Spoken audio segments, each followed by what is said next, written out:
8 murders हैं, 3 gang rape है, जिसमें ऑन रिकॉर्ड है। सिर्फ बिल्किस बानो नहीं, 2 और लेडीज़ का भी रेप हुआ था। उनमें से एक बिल्किस की माँ थी और एक बहन थी।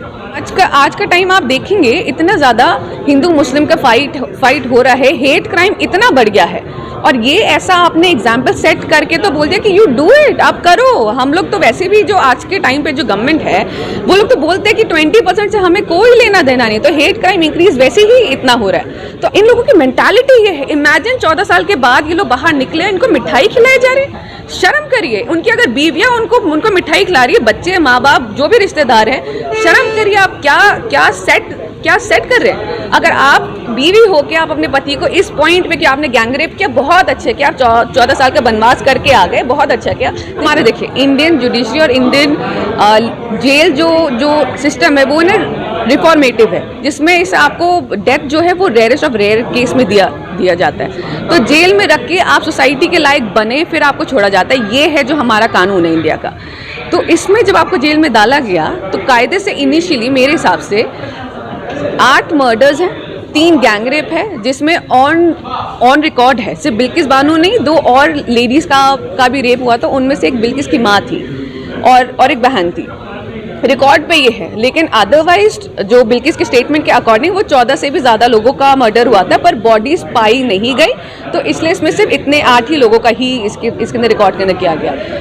इन आरओ पे जो थे, इन लोगों के स्टेटमेंट के अकॉर्डिंग जो इनकी बिल्किस की जो 3 साल की बेटी थी वो जिंदा है, वेराज उसकी बॉडी और जो बाकी और बैलेंस और जो लोग थे उन लोगों की बॉडी गायब हो गई थी। जो फोटोग्राफ्स थे, जो इनिशियली गायब होने से पहले कुछ फोटोग्राफ्स क्लिक हुए थे, उसमें बेटी का बॉडी पाया गया। तो उसको मद्देनजर रखते हुए तब इन लोगों को कन्विक्ट किया गया 8 मर्डर्स में और 3 गैंग रेप में। इतना हीनियस क्राइम था जो रेयरेस्ट ऑफ रेयर केस में बनता था।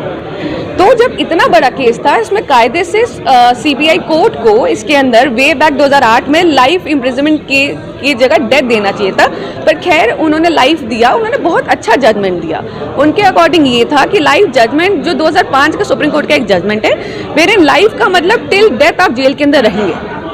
तो ये उन्होंने नज़र में रख के उन्होंने कहा भाई डेथ बहुत ईजी होगा उनके लिए, क्योंकि आप अचानक से आपको मार दिया जाए। और जेल के अंदर लाइफ जो सबको लगता है ईजी लाइफ नहीं है, वहाँ पर एक छोटे से कमरे में रहना, पूरी लाइफ मरते दम तक आप वहीं पे ही रहे, ये उन्होंने सोच के किया था कि ये बहुत पेनफुल रहेगा।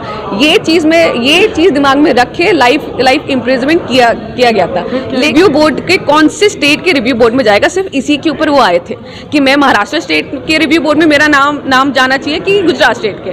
सुप्रीम कोर्ट ने बोला कि गुजरात में सिंस क्राइम हुआ है तो वो गुजरात स्टेट में ही जाना चाहिए, बस, इसके अलावा और कुछ नहीं। और कोर्ट ने ये बोला था अकॉर्डिंग टू रूल्स, जो सिर्फ इतना बताया कि कौन से स्टेट में जाएगा, लेकिन अकॉर्डिंग टू रूल्स आपको देखना है कि किसको छोड़ना है, कैसे छोड़ना है, जो पूरा प्रोसीजर है। आप मीडिया में आप देखिए, सुप्रीम कोर्ट को इतना उन्होंने बोल दिया कि सुप्रीम कोर्ट ने बोला एक टीम फॉर्म करने के लिए और इनको छोड़ने के लिए। इतना गलत इमेज आप सुप्रीम कोर्ट का पूरे इंडिया के सामने आप पोर्ट्रेट करना चाहते थे। मीडिया को इतना बैडली कंट्रोल किया हुआ कि आप इतना गलत स्टेटमेंट दे रहे हैं, ये चीज़ बिल्कुल नहीं था कोर्ट का। तो जब आपने उनको छोड़ा ये बोल के कि सुप्रीम कोर्ट की साइड से हमारा डायरेक्शन है, उसको तो रिव्यू बोर्ड बोला जाता है। हर स्टेट का रिव्यू बोर्ड होता है, हर साल दिल्ली का कानून है, हर 3-3 महीने में रिव्यू बोर्ड बैठता है। जिनका जेल में 14 साल कंप्लीट हो गया उनका नाम जाता है, जिनमें से उनको लगता है कि जो सोसाइटी के लायक है और उनका जो ऑफेंस है वो कंपैरेटिवली थोड़ा ऐसा है कि अब चलो इनको छोड़ने लायक है, तो उनको छोड़ा जाता है। लेकिन यहाँ तो भाई 8 मर्डर्स, 3 गैंग रेप के बाद आपने और पूरे 11 के 11 को छोड़ दिया।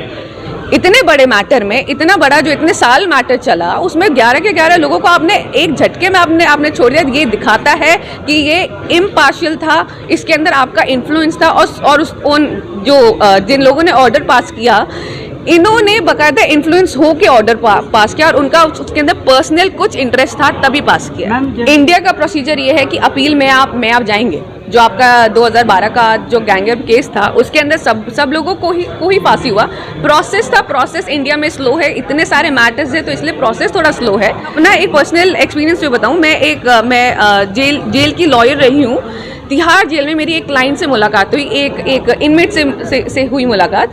इनमेट ने किसी का मर्डर किया, अराउंड 40 टाइम्स उसने चाकू को इन आउट उस इंसान के बॉडी में किया था, इतना हीनियस था। पर उसने मुझसे ये पूछा कि मैडम साहब आप मेरा FIR पढ़ के और मेरी चार्जशीट पढ़ के बता दो कि मेरा रेयरेस्ट ऑफ रेयर में तो नहीं आता, क्योंकि रेयरेस्ट ऑफ रेयर में ही डेथ होता है, बाकी 10 में अगर मैं 14 साल में छूट जाऊंगा तो फिर तो ठीक है। इन लोगों की मेंटालिटी ये है। इमेजिन 14 साल के बाद ये लोग बाहर निकले, इनको मिठाई खिलाई जा रही है। शर्म करिए। उनकी अगर बीवियां उनको मिठाई खिला रही है, बच्चे, माँ बाप, जो भी रिश्तेदार हैं, शर्म करिए। आप क्या सेट कर रहे हैं? अगर आप बीवी हो के आप अपने पति को इस पॉइंट पे कि आपने गैंगरेप किया, बहुत अच्छे किया, आप 14 साल का वनवास करके आ गए, बहुत अच्छा किया। This is a very wrong जो आप एग्जाम्पल सेट कर रहे हैं। और आप जो कर रहे हैं वेट एंड वॉच, ये सब लोग एक जैसे हैं। आज आपके साथ किया, कल दूसरे के साथ करेंगे। आपको लगता है कि आप बचे हुए हैं, ये लोग क्रिमिनल माइंड है। ये लोग ना हिंदू है ना ही मुस्लिम है, ये लोग सब क्रिमिनल माइंड है और ये लोग सबके साथ ऐसे ही करेंगे। आज का टाइम आप देखेंगे, इतना ज़्यादा हिंदू मुस्लिम का फाइट हो रहा है, हेट क्राइम इतना बढ़ गया है।